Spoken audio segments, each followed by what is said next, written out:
Qué alegría poder hablar nuevamente con ustedes de la palabra del Señor. Y en este momento quiero que ustedes abran sus Biblias y compartan conmigo una historia muy conocida, pero muy profunda, que se encuentra en el libro de San Juan, capítulo 6, versículo 1. Dice: después de esto Jesús fue al otro lado del mar de Galilea, de Tiberias, y le seguía gran multitud porque veían las señales que hacía en los enfermos. Entonces subió Jesús a un monte y se sentó allí con sus discípulos, y estaba cerca de la Pascua, la fiesta de los judíos. Cuando alzó Jesús los ojos y vio que había venido a él gran multitud, dijo a Felipe: ¿de dónde compraremos pan para que coman estos? Dios nos quiere hablar algo especial en medio de esta palabra. Nos quiere hablar que nosotros con poco podemos hacer muchos. Y si nosotros vamos a ver un poco la historia, podemos ver que Jesús les estaba diciendo a los discípulos de dónde nosotros vamos a sacar para darle de comer a esta multitud.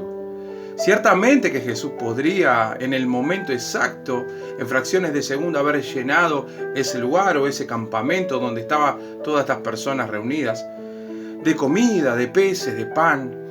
Pero Él le dijo a los discípulos: ¿de dónde vamos a sacarle? Él estaba probando para que ellos pudieran ver de qué manera Él podía operar a través de los milagros. Y no era un milagro de sanidad, estamos hablando de que Jesús tenía que multiplicar o proveer recursos naturales para que cada uno comiera.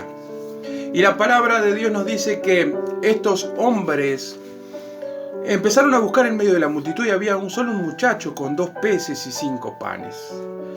El muchacho se dispuso a darles porque en verdad no tendría por qué darles, pero él le dio. Y hay una cosa maravillosa que nosotros podemos ver en el versículo 11, porque es una pequeña meditación que les quiero dar. Dice: y tomó Jesús aquellos panes y habiendo dado gracias los repartió entre los discípulos y los discípulos entre los que estaban recostados. La primera frase, o sea, la primera palabra en ese versículo dice que Jesús dio gracias. Jesús nos quiso enseñar que Él dio gracias antes de ver el milagro. Jesús dio gracias antes de que se produjera el milagro de reproducción. Jesús dio gracias antes de que Él pudiera ver un resultado. Muchas veces nosotros pasa exactamente lo mismo. Nosotros queremos hacer lo contrario, queremos ver el resultado, el milagro para agradecer al Señor.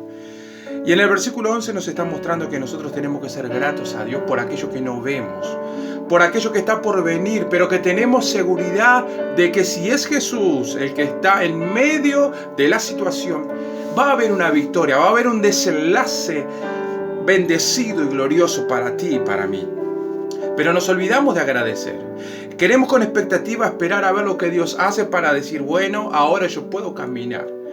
Pero Jesús les estaba enseñando a sus discípulos que me dieran a mí lo poco que ellos tenían.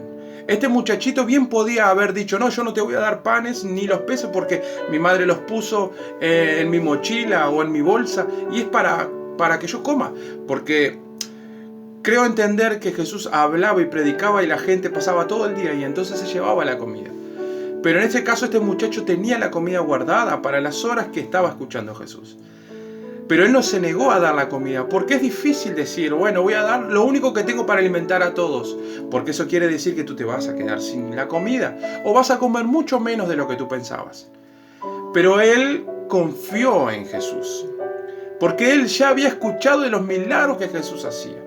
Este niño a su tierna edad confiaba y creía que si Jesús había levantado muertos, si había sanado ciegos, si había curado paralíticos, ¿qué no podía haber o qué no podría hacer él con la comida?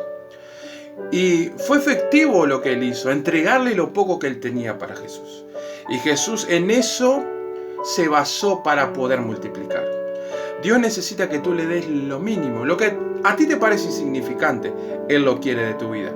Porque si tú se lo entregas, en el momento tú vas a decir: gracias, Señor, por lo que yo no estoy viendo, pero lo que va a venir. Porque sé que si lo pongo en tus manos, aunque sea muy poco, tú me lo vas a reproducir en gran manera. E incluso la palabra de Dios tiene un secretito en esa historia. Dice que cuando terminaron de comer, fueron y recogieron y sobró comida. Y esto es el broche de oro para este pensamiento que quiero hablar contigo. Cuando tú le entregas lo poco al Señor, Él te reproduce. Pero no reproduce para el instante, sino que Él te da sobreabundantemente. Para que tú tengas para el momento de la lucha, para que tú tengas para el momento de la prueba, para que tú estés fuerte, te alimentes, pero te va a sobrar para continuar adelante. Porque día a día tú vas a necesitar el alimento diario del Señor para ti. Por eso recuerda, mi amigo, mi hermano, dale lo poco al Señor, que lo mucho hará en tu vida. Dios te bendiga muchísimo, en el nombre de Jesús.